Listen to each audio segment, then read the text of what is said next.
అందరికీ నమస్కారం. నా పేరు రమ. సాథియా 8వ భాగం. రచయిత గీతాంజలి గారు. ఏ గొంతుతో తను ప్రేమలో పడిందో, 6 ఏళ్లుగా నిరీక్షిస్తుందో ఆ గొంతు వినగానే తన ప్రపంచం ఆగిపోయింది. 6 ఏళ్ల వెనక్కి అప్రయత్నంగా ఆలోచనలు పరిగెత్తాయి. కాలం బుర్ర స్తబ్దుగా మారిపోయింది. మైసమ్మ ఆతృతగా పిలిచాడు. విక్రాంత్ కన్నీళ్ల ప్రవాహానికి అడ్డుకట్ట వెయ్యలేక నోటి చేతిని అడ్డంగా పెట్టుకుని ఏడ్చింది చంద్రిక. తన ఫోన్ చేయకముందు ఒకటే అనుకుంది, ఒకవేళ అతను గుర్తుపట్టకపోతే తన ప్రేమకి అర్థం లేదు, ఇక జీవితం మీద తనకి ఆశ లేదు. ఒకవేళ అతను గుర్తుపడితే వాళ్ళ విరహానికి అర్థం లేదు. ఇద్దరి మనసులు దగ్గరైనప్పుడు ఆ ఇద్దరి మనుషుల మధ్య దూరం పెద్ద విషయం కాదేమో.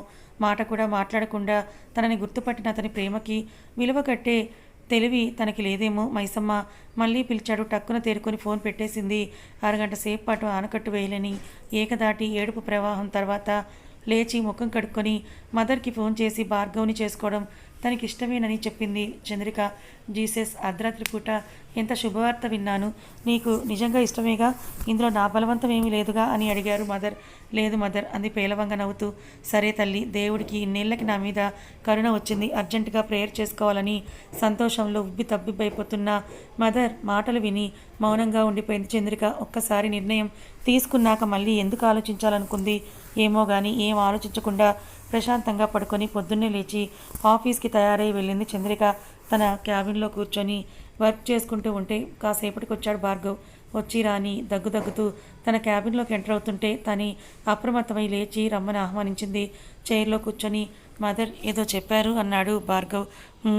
అని అంది. మీకు ఇష్టమేనా, ఇందులో ఎవరి ఫోర్స్ అయినా ఉందా అని అడిగాడు భార్గవ్.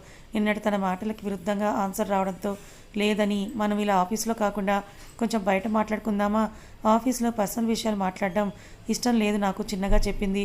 ఓకే, కాఫీ షాప్ ఓకేనా మీకు అన్నాడు. అని అతనితో స్టార్ట్ అయింది చంద్రిక. నేను నా కార్లో వస్తాను, మీరు ముందు పదండి అని అంది. అతను తన కోసమే వెయిట్ చేస్తుంటే పర్లేదు, నేనే మీ కార్లో వస్తాను, పెట్రోల్ సేవ్ చేయొచ్చు అన్నాడు భార్గవ్. నిజానికి భార్గవ్ గారు, నేను ఇష్టంగానే పెళ్ళికి ఒప్పుకున్నాను, కానీ పెళ్ళి త్వరగా అయిపోయినా మనం లైఫ్ స్టార్ట్ చేయడానికి నాకు కొంచెం గ్యాప్ కావాలి అని అంది కాస్త మొహమాటంగా. వాట్ అన్నాడు షాకింగ్గా. ఐ మీన్ అని మీకు అర్థమైందని నాకు అర్థమైంది.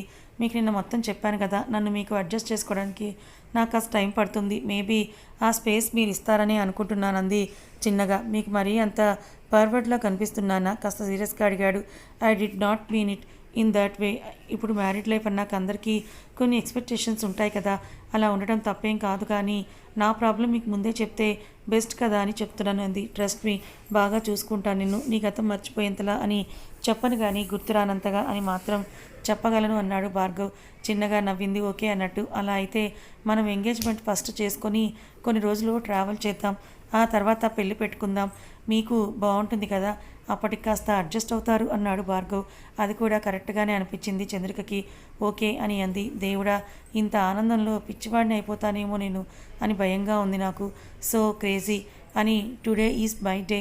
ఈరోజు ఎవ్వరూ బిల్ కట్టద్దు, I will pay all your bills అని గట్టిగా చెప్పాడు భార్గవ్. అప్పటికే అందరూ కూడా వీళ్ళ వైపే చూడటంతో తల దించేసి కూర్చుంది చంద్రిక. దించేసిన కళలో భావాలు అతను ఎప్పుడైతే చదివితే అర్థాలు వేరేలా ఉండేవేమో. వెళ్దామా, బిల్ పే చేసి అడుగుతుంటే ఓకే అన్నట్టుగా తలూపి అతని నంబర్కి ఫోన్పే చేసింది చంద్రిక. ఓ గాడ్, నిన్న కూడా ఇంతే, ఏమైంది మీకు, ఇప్పుడేగా ఓకే చెప్పారు ఆశ్చర్యంగా అడిగాడు. మన అనడానికి కూడా మనసు రాకపోతుంటే పెళ్ళయ్యేంత వరకు నన్నేం అడగకండి, ఆ తర్వాత వెయ్యను అంది చంద్రిక. దీర్ఘమైన నిట్టూర్పు వదిలాడు తనని ఎలా మార్చాలో అనుకుంటూ. అయితే మా ఫాదర్కి ఎంగేజ్మెంట్కి ముహూర్తాలు చూడమని చెప్తానన్నాడు భార్గవ్. ఓకే చిన్నగా చెప్పింది. వారం రోజుల్లో ఎంగేజ్మెంట్ ముహూర్తాలు ఫైనల్ చేసేయగా నెల రోజుల్లో ముహూర్తం ఫైనల్ చేసుకున్నారు నిశ్చితార్థానికి. అప్పటికే చంద్రిక చాలా మనీ హోమ్ కింద ఖర్చు పెట్టడం వల్ల తన పెళ్లి మాత్రం హోమ్ తరపునే చేస్తామని చెప్పారు మదర్. నో మదర్, తను మీ హోమ్లో ఒక మెంబర్ అయితే మాకు కాబోయే కోడలు, మా కొడుకు కోడలు ఎంగేజ్మెంట్ జరుగుతుంటే మా అబ్బాయి పెళ్ళి అంటే అమెరికా దగ్గర నుంచి అనకాపల్లి వరకు అందరూ వస్తారు. సో ఆ బాధ్యతలన్నీ కూడా నాకు వదిలేయండి, మీరు ఎంజాయ్ చేయండి చాలు అని అంటూ భార్గవ్ వాళ్ళ తండ్రి జయదేవ్ అన్నారు. భార్గవ్ ఫాదర్ చాలా సంతోషంగా అనిపించింది. అంతా మా చంద్రిక అదృష్టం అని పొంగిపోతూ చెప్పారు మదర్. సరేనని తలుపుతూ నీకు ఇష్టమే కదా తల్లి, మళ్ళీ చంద్రికను అడిగారు జయదేవ్. నవ్వింది చిన్నగా. దాన్ని వ్యతిరేకత లేకపోవడంగా పరిగణించాలేమో. సరే, మీకు ఎన్ని కార్డ్స్ కావాలో లిస్ట్ చెప్పండి, ప్రింట్ అవ్వగానే పంపిస్తానన్నారు జయదేవ్. అతను వెళ్ళగానే ఈ 1 మంత్ మన రిలేషన్ స్ట్రాంగ్ చేసుకోవడం కోసం యూజ్ చేసుకుందాం, రెగ్యులర్గా మీట్ అవుదాం, అభిప్రాయాలను తెలుసుకుందాం. మీ గురించి చెప్పారు కానీ నా గురించి అడగలేదుగా అన్నాడు భార్గవ్. ఓకే అన్నట్టు తలూపి నేను వెళ్ళొస్తా అంది చంద్రిక. అన్నాడు భార్గవ్ కారులో కూర్చుంటూ. ఈరోజు చర్చిలో స్పెషల్ ప్రేయర్ పెట్టుకుందాం, వస్తావా రాత్రి అని అడిగారు మదర్. వస్తానంది. ఆ రోజు ఈవినింగ్ స్పెషల్ ప్రేయర్ తర్వాత జీసస్కి ఒక్కటే మొక్కుకుంది చంద్రిక. తను ఉన్నా లేకపోయినా విక్రాంత్ ఎప్పుడు సక్సెస్ఫుల్గానే ఉండాలి, హ్యాపీగానే ఉండాలి, తనకిష్టమైన నెంబర్ 1 పొజిషన్ మాత్రమే రావాలి అని. వాళ్ళ ఎంగేజ్మెంట్ ముందు వచ్చిన గ్యాప్లో చంద్రికతో కలవడానికి చాలానే ప్రయత్నించాడు భార్గవ్. తను బయటకి రమ్మంటే వెళ్తోంది మొహమాటంగా. డిన్నర్స్ అని, డేట్ అని, మూవీస్ అని, షాపింగ్స్ అన్నిటికీ కూడా తీసుకొని వెళ్ళాడు కానీ చంద్రికలో ఎటువంటి మార్పు రాలేదు. అతనితో చనువు పెరగలేదు. టైం స్పెండ్ చేస్తే మర్చిపోతారా? మర్చిపోవడానికి అతను ఏమైనా జ్ఞాపకమా? తన ప్రాణం. ఎంగేజ్మెంట్ కార్డ్స్ కూడా వచ్చేయడంతో చంద్రికకి కూడా కొన్ని కార్డ్స్ ఇచ్చారు. అన్ని కార్డ్స్ మదర్కి ఇచ్చేసి ఒకే ఒక కార్డ్ తను ఉంచుకుంది. టు విక్రాంత్ మాధవ్ రెడ్డి అందంగా రాసి పోస్ట్ చేసింది అతని ఆఫీస్కి. తనకి తెలిసింది అతని ఆఫీస్ అడ్రస్ మాత్రమే కదా, అది కూడా న్యూస్ని బట్టి తెలుసుకున్నది. ఎంత మర్చిపోదాం అనుకున్నా కుదరదు. ఎందుకు అయినా మన పేర్లలోనే ఉందిగా, మనం ఎప్పటికీ కలవమని. మాధవుడిని ఎప్పటికీ ఆరాధించే మీరాగా ఉండిపోవడమే కానీ అతనికి రుక్మిణి కానీ సత్యభామ కానీ అవ్వలేదుగా. విక్రాంత్కి వచ్చిన పోస్టులు అన్నీ తీసుకొచ్చి అతను టేబుల్ మీద పెట్టేసి వెళ్ళిపోయాడు అటెండర్. అవన్నీ అప్రిషియేషన్ పోర్ట్స్ అయి ఉంటాయి. అది లైట్ తీసుకున్నాడు విక్రాంత్. కానీ దాని నుండి వస్తున్న జువ్వాది వాసనకి ఒక్క నిమిషం గట్టిగా కళ్ళు మూసుకొని ఆ వాసనని ఫీల్ అయ్యి కళ్ళు తెరిచి పోస్టులు అన్నీ కూడా ఒక్కసారిగా చెక్ చేశాడు. గోల్డ్ కలర్ కవర్ లోపల వైట్ కలర్ ఇన్విటేషన్కి ముద్రగా వేలాడదీసిన ముత్యపు బాల్స్, దాని నుండి ఆ పరిమళం అని అర్థమైన విక్రాంత్ అది ఓపెన్ చేశాడు. లెఫ్ట్ సైడ్ పేజీలో అందంగా పెనవేసిన అక్షరాలతో భార్గవ్ చంద్రిక అని రాసి ఉంది. మధ్యలో ఒక లవ్ సింబల్ కూడా ఉండటంతో విసుగ్గా అనిపించింది విక్రాంత్కి. ఆ కార్డు వైపు విసుగ్గా చూస్తూ అప్పటికి కానీ అతని కళ్ళు రైట్ పేజీ వైపు పడలేదు. చంద్రికది భార్గవ్లది సపరేట్ ఫోటోలు వేసి ఉన్నాయి అక్కడ. అన్నేళ్ల తర్వాత తనని చూశారనే ఆనందంతో అతని కళ్ళు విచ్చుకోగా చేతులు అప్రయత్నంగా తడిమాయి. ఆ ఫోటోని ఎంత స్వచ్ఛంగా నవ్వుతోంది ఆ ఫోటోలో. తనకిష్టం లేదని ఎలా అనుకుంటాడు? ఈ కుచేల మిత్రురాలు నిశ్చితార్థానికి వస్తారని ఆశిస్తూ చంద్రిక భార్గవ్ ఆ మాట రాయడానికి ఎన్నిసార్లు చచ్చిపోయి ఉంటుందో తనకే తెలుసేమో. ఆ మాట చదవడానికి కూడా అతను అన్నిసార్లు చచ్చిపోతాడని విషయం మర్చిపోయింది తను. టేబుల్ మీద ఉన్న పెన్ తీసి చంద్రికను కాస్త మీరా శిఖర్ చంద్రికగా మార్చి కింద నవ్వాడు పేలవంగా. తరుణ్ అని పిలిచాడు గట్టిగా. హా అన్నాడు తరుణ్. ఈ ఫ్రైడే హైదరాబాద్ వెళ్ళాలి, అరేంజ్మెంట్స్ చూసుకో అన్నాడు. సార్, కానీ ఆ రోజు జయదేవ్ గారి అబ్బాయి ఎంగేజ్మెంట్ కూడా ఉంది హైదరాబాద్లో. ఇందాక వస్తే మీట్ అవ్వడానికి టైం లేదని పంపించేశాను అన్నాడు తరుణ్. లేదు, నాకు వేరే ప్లాన్స్ ఉన్నాయి ఆ రోజు సూటిగా చెప్పాడు. విక్రాంత్ చేతిలో కార్డ్ చూస్తూ ఇదే ఆ కార్డ్ మీకు ఇచ్చానా, మర్చిపోయానన్నాడు తరుణ్. లేదు, ఆ కార్డ్ తీసుకొని రా ఒక్కసారి అన్నాడు విక్రాంత్ నొసలు ముడివేస్తూ. తనకి కార్డు ఇచ్చి పక్కనే నుంచున్నాడు తరుణ్. ఆ కార్డు ఓపెన్ చేయగానే చంద్రిక ఫోటో కనిపించడంతో పిడికిలు బిగించాడు తరుణ్. జయదేవ్ వాళ్ళ అబ్బాయి గురించి డీటెయిల్స్ కనుక్కో అన్నాడు తరుణ్తో. ముక్తసరిగా చెప్పాడు. ఫ్రైడే హైదరాబాద్ వెళ్ళాలి, అలా ఈ వీక్ అపాయింట్మెంట్స్ చూసుకో అన్నాడు విక్రాంత్. అన్నాడు తరుణ్. చూస్తూనే రోజులు గడిచిపోయాయి. ఎంగేజ్మెంట్ రోజు కూడా వచ్చేసింది దగ్గరికి. ఎంగేజ్మెంట్ కోసం బుక్ చేసిన హోటల్లో బ్యూటీషియన్స్ రెడీ చేస్తుంటే మధ్యలో కూర్చుని చంద్రిక మొత్తం రెడీ చేసి దుపట్టా తర్వాత స్టేజ్ మీదకి వెళ్ళేటప్పుడు వేయొచ్చని వదిలేసి మీరు లంచ్ చేయండి మేడం, తర్వాత మిగతాది రెడీ చేస్తామని వెళ్ళిపోయారు వాళ్ళు. ముందుగానే తను ఆర్డర్ చేసిన ఫుడ్ వచ్చేయడంతో అది తీసుకొని సోఫాలో కూర్చుంది చంద్రిక. సడన్గా హోటల్ అంతా కూడా పవర్ ఆఫ్ అయిపోగా తన రూమ్ డోర్ ఎవరో నాక్ చేయడంతో వెళ్ళి ఓపెన్ చేసింది చంద్రిక. అతను లోపలికి రావడమే ఫోర్స్గా డోర్ లాక్ చేసి చంద్రికని డోర్కి లాక్ చేసి నుంచున్నాడు. కళ్ళు గట్టిగా మూసుకుంది చంద్రిక. అతని స్పర్శని ఆమె గుర్తుపెట్టలేదా? తను అప్రయత్నంగా భుజాల మీద చేతులేసి పట్టుకుంది. గట్టిగా నుదుటిన ముద్దు పెట్టుకొని గట్టిగా ఆమె నడుముని పట్టుకున్నాడు అతను. తెలుస్తోంది అతని పట్టులో తనని ఎంత మిస్ అవుతున్నాడు అని. అంతకు 100 రెట్లు ఆమె మిస్ అయ్యింది అతన్ని. కానీ ఎలా బయటపడగలదు? బయటపడలేదు కదా. అందుకే బయటపడితే ఇన్నేళ్ళ తమ దూరానికి తన ఆలోచనలకి అర్థం ఉంటుందా? భార్గవ్ వదలండి ప్లీజ్, ఎవరైనా వస్తారంది చిన్నగా. భార్గవ్ ఆ పేరు వినడమే అతని చేతిలో ఇంకాస్త చిత్తుగా నలిగిపోయింది. తన నడుము మీద ప్రెషర్ పెరుగుతున్న కొద్దీ తన కళ్ళల్లో నీళ్లు తిరుగుతున్న నోరు మెదపలేదు చంద్రిక. ఇంకా పెరుగుతున్న పట్టు తన వల్ల భరించడం అవ్వక, కన్నా ప్లీజ్, ఇట్స్ హర్టింగ్ కన్నీళ్లతో చెప్పింది. తన కన్నీళ్ళు అతని చేతి మీద పడగానే వదిలేశాడు తనని. అంత ప్రేమించిన తన కన్నీళ్లు చూసి ఏం సాధిస్తావు? ఎదురు ప్రశ్న వేసింది అతని మనసు. అతను పట్టు విడవగానే వెళ్ళి డోర్ తీసింది చంద్రిక. తనేం మాట్లాడలేదు. తన ఇంటెన్షన్ అర్థమైంది అతనికి. వెంటనే వెళ్ళిపోయాడు బయటికి. అతను బయటికి వెళ్ళిన 5 నిమిషాలకే పవర్ ఆన్ అవ్వగా టెన్షన్గా చంద్రిక రూమ్ డోర్ కొట్టాడు భార్గవి. చున్నీ చుట్టుకొని వెళ్ళి డోర్ తీసింది చంద్రిక. ఆర్ యు ఓకే అన్నాడు భార్గవ్. తలూపింది. ఓకే అని. తన కళ్ళల్లో నీళ్లు చూడగానే మర్చిపోయేలా చూసుకున్నానా అని అడుగుదాం అనుకున్న అతనికి ఆ ప్రశ్న వ్యర్థమని చెప్పినట్లుగానే అనిపించింది. ఎంగేజ్మెంట్ అయ్యాక వెళ్ళిపోవద్దు, మీతో కొంచెం మాట్లాడాలి అని అన్నాడు భార్గవ్. హా అని అంది చంద్రిక. విక్రాంత్ వచ్చిన దగ్గర నుంచి తన మనసులో లేదు. ఎందుకో తెలియని బాధ ములులా గుచ్చేస్తుంటే అతను మాట్లాడేది కూడా వినపడడం లేదు. తను ఎంగేజ్మెంట్ అయ్యాక వెయిట్ చేయండి అంటున్నాడు భార్గవ్. ఓకే అంది. భార్గవ్ వెళ్ళగానే తనకి ఫుడ్ తినాలనిపించక పక్కనే వదిలేసి కూర్చుంటే మిగిలిన మేకప్ చేయడానికి వచ్చారు బ్యూటీషియన్స్. దుపట్టా వేస్తుంటే కమిలిపోయిన తన నడుము భాగం చూసి ఈ పవర్ పోయిన గ్యాప్లో సార్ వచ్చినట్టున్నారే అని నవ్వింది బ్యూటీషియన్. పేలవంగా నవ్వింది చంద్రిక. జాగ్రత్తగా హ్యాండిల్ చేయమని చెప్పండి మేడం, మరీ ఇంత రఫ్ అయితే ఎలా తట్టుకుంటారో ఏంటో అని వాళ్ళు నవ్వుతుంటే ఏం మాట్లాడకుండా నించుంది చంద్రిక. అతని పట్టు వల్ల ఎర్రగా కమిలిపోయిన దగ్గర కూడా కన్సీలర్ని అప్లై చేసి మేకప్తో కవర్ చేసి కంప్లీట్గా తయారు చేశారు చంద్రికని. వాళ్ళు స్టేజ్ మీదకి పిలుస్తున్నారు మిమ్మల్ని అని వచ్చి పిలిచింది మెయిడ్. అని అంటూ చంద్రిక పైకి లేచి దీర్ఘంగా ఊపిరి తీసుకొని మదర్తో కలిసి బయటకు వెళ్ళింది చంద్రిక. ఆకాశంలో తారకలు అన్నీ కూడా భూమి మీదకి వచ్చినట్లుగా మినుకుమంటూ ఉన్న ఆ వెలుతురులో లైట్ల మధ్యలో తనొక రాయిల్లా బ్లూ కలర్ లెహంగాలో నడిచి వస్తూ ఉంటే కళ్ళు తిప్పాలని అనిపించలేదు ఎవ్వరికీ కూడా. సింపుల్గా వేసుకున్న జ్యువెలరీ కూడా తన అందాన్ని ఇంకా మరింతగా పెంచేస్తూ ఉంటే ఊపిరి తీసుకోవడానికి కూడా ఇబ్బందిగా ఉంది భార్గవ్కి.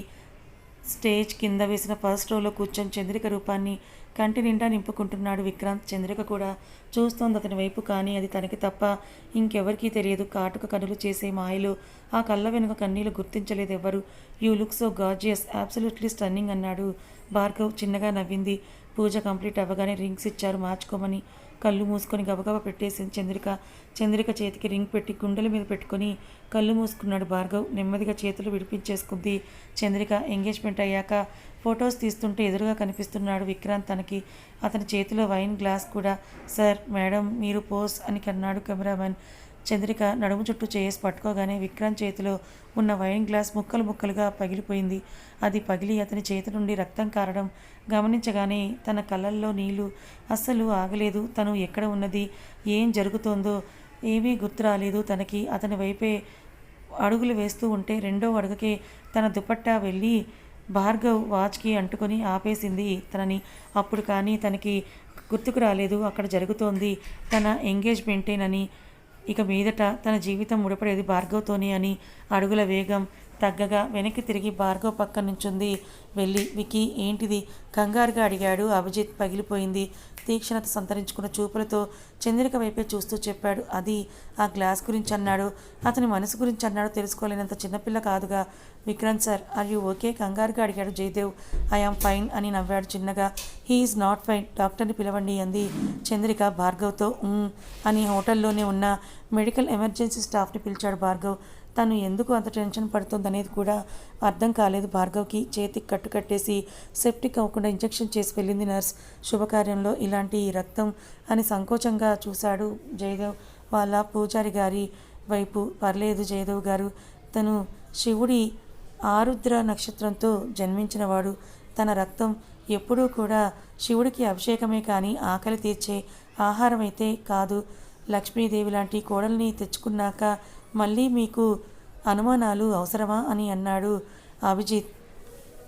అతను మాటలు వింటూ ఒకసారి అభిజిత్ వైపే చూసింది చంద్రిక. ఎక్కడో చూసింది అతన్ని, కానీ ఎక్కడ చూసిందో ఆమెకి గుర్తు రావడం లేదు. అయ్యో, నా ఉద్దేశం అది కాదు సార్ అని జయదేవ్ ఏదో మాట్లాడబోతుంటే పర్లేదు గంభీరంగా చెప్పాడు విక్రాంత్. కాలేజ్లో ఉన్నప్పుడు తను సరదాగా ఆట పట్టించిన తాని ఆట పట్టించిన మ్యాడీ కాదు తను. వాళ్ళ అత్తయ్య చెప్పినట్టు సాగిరాజు విక్రాంత్ మాధవ్ రెడ్డి వాళ్ళ రక్తంలోనే ఉంటుందేమో ఈ రాజసం అంతా అనుకుంది మనసులో. స్టేజ్ మీదకు వచ్చి గిఫ్ట్ని భార్గవ్ చేతిలో పెట్టి నించున్నాడు విక్రాంత్. మీరు వస్తారని నిజంగా ఎక్స్పెక్ట్ చేయలేదు సార్. ఇట్స్ ఆన్ హానర్ మిమ్మల్ని ఇలా దగ్గరగా చూడడం అన్నాడు భార్గవ్ సైడ్ స్మైల్ ఇచ్చి. కంగ్రాట్స్ మిస్ మీరా శిఖర చంద్రిక స్ట్రెస్ చేసి చెప్పాడు. థ్యాంక్ యూ సార్ అంది చిన్నగా. భార్గవ్ పక్కన అభిజిత్ నించుంటే చంద్రిక పక్కనే నించున్నాడు విక్రాంత్. పెరిగే తన గుండె సడిని ఎలా అధీనంలోకి తెచ్చుకోవాలో ఎవ్వరూ చెప్పలేదు తనకి. టెన్షన్గా కళ్ళు చుట్టూ తిప్పుతూ ఉంటే గుడ్ బై మైసమ్మ అన్నాడు విక్రాంత్. అతను స్టేజ్ దిగి వెళ్ళిపోవడం అయిపోవడం నిమిషంలో జరిగిపోయాయి. డోర్ ఓపెన్ అయ్యి అతను వెళ్తుంటే మసగ్గా మాత్రమే కనిపిస్తోంది అతని రూపం. మళ్ళీ అతన్ని చూడలేదు. కనీసం కంటి నిండా చూడాలనిపిస్తుంటే గబగబా కళ్ళు తుడుచుకొని చూసింది ఆశగా. కానీ అప్పటికే అతను హాల్ దాటి బయటికి వెళ్ళిపోయాడు. సడన్గా నిస్సత్తువ ఆవహించేసింది తనకి. ఎందుకో తెలియని ఏడుపు తన్నుకొచ్చింది. తనది కాని దానికోసం ఏడవటం మూర్ఖత్వం అన్న విషయం మర్చిపోయింది. గుండెలు అవిసేలా ఏడవాలని ఉన్నా బలవంతంగా ఏడుపు ఆపుకొని నించుంది మొండిగా. ఫోటో సెషన్ కూడా అయిపోయి అందరూ వెళ్ళిపోతుంటే వెయిట్ చేయండి వెళ్ళిపోవద్దన్నాడు భార్గవ్. సరే అన్నట్టు తలూపి రూమ్లోకి వెళ్ళి డోర్ వేసుకుంది చంద్రిక. 3 నెలల తర్వాత బెంగళూరు ఎయిర్పోర్ట్కి దగ్గరలో ఉన్న ఒక కేఫ్. శిఖర దో వెజ్ శాండ్విచ్ అని అరిచాడు మేనేజర్ కిచెన్లోకి తలపెట్టి. ఓకే అన్నట్టు తమ్ చూపించింది శిఖర. తనెవరు? కళ్ళు మాత్రమే కనిపిస్తున్నా ఆ కళ్ళతోనే మాట్లాడగల పవర్ తనలో కనిపిస్తుంటే ఆశ్చర్యంగా అడిగాడు తరుణ్. కొత్తగా జాయిన్ అయింది సార్. మాటలు రావు, మూగమ్మాయి, కానీ వంట మాత్రం భలే చేస్తుంది. కొన్ని రోజుల్లోనే మన కేఫ్కి వచ్చిన అందరి కస్టమర్స్కి ఫేవరెట్ చెఫ్ అయిపోయిందన్నాడు మేనేజర్. ఓ అలాగా అని తనని ఒక్కసారి సార్ దగ్గరికి పంపించు అని అన్నాడు తరుణ్. ఓకే అని కిచెన్లోకి వెళ్ళి శిఖర మన కేఫ్కి ఓనర్ సార్ వచ్చారు, నిన్ను రమ్మని ఆయన పిలుస్తున్నారు. శాండ్విచ్తో పాటు కాఫీ కూడా చేసి తీసుకొని వెళ్ళు అని అన్నాడు మేనేజర్. ఓకే అన్నట్లుగా శిఖర కల్లార్పింది. శాండ్విచ్ కాఫీ రెడీ చేసి మధ్యలో ఉన్న వీఐపీ టేబుల్ వైపు వెళ్తుంటే విక్రాంత్ మాటలు వినిపించాయి శిఖరకి. దూరం నుండి ఒక్కసారి బెండై చూసింది ఆ టేబుల్ వైపు. విక్రాంత్ సాగరిక ఉన్నారక్కడ. అతన్ని చూడగానే టెన్షన్ మళ్ళీ చుట్టుకుని తనకి. వెంటనే వెనుతిరిగి కిచెన్లోకి వెళ్ళిపోయింది. ఇచ్చేసావా అని అడిగాడు మేనేజర్.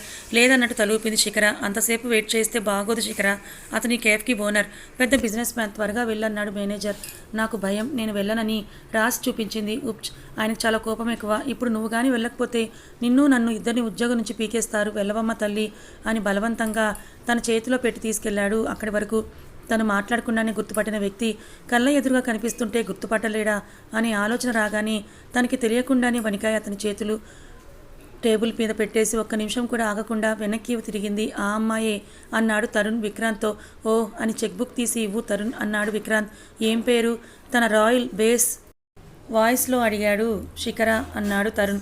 ఒక క్షణం అతని కనుబొమలు ముడిపడితే వెనక నుండి కనిపిస్తున్న శిఖర చెయ్యి పట్టుకొని లాగా. కథ ఇంకా ఉంది. మరి శిఖరకి అలాగే భార్గవ్కి ఎంగేజ్మెంట్ అయింది కదా, మరి శిఖర ఇక్కడ కేఫేలో పనిచేయడం ఏంటి? తనకి మాటలు రాకపోవడం ఏంటి? మరి విక్రాంత్ శిఖరని గుర్తుపట్టాడా? అసలు విక్రాంత్ శిఖరలో కలుస్తారా? శిఖర భార్గవ్ని ఎంగేజ్మెంట్ చేసుకుని ఎందుకు అతను వదిలేసి వచ్చేసింది? తెలుసుకోవాలనుకుంటే ఛానల్ని ఫాలో అవ్వండి. కథ నచ్చితే లైక్ చేయండి. Thank you so much.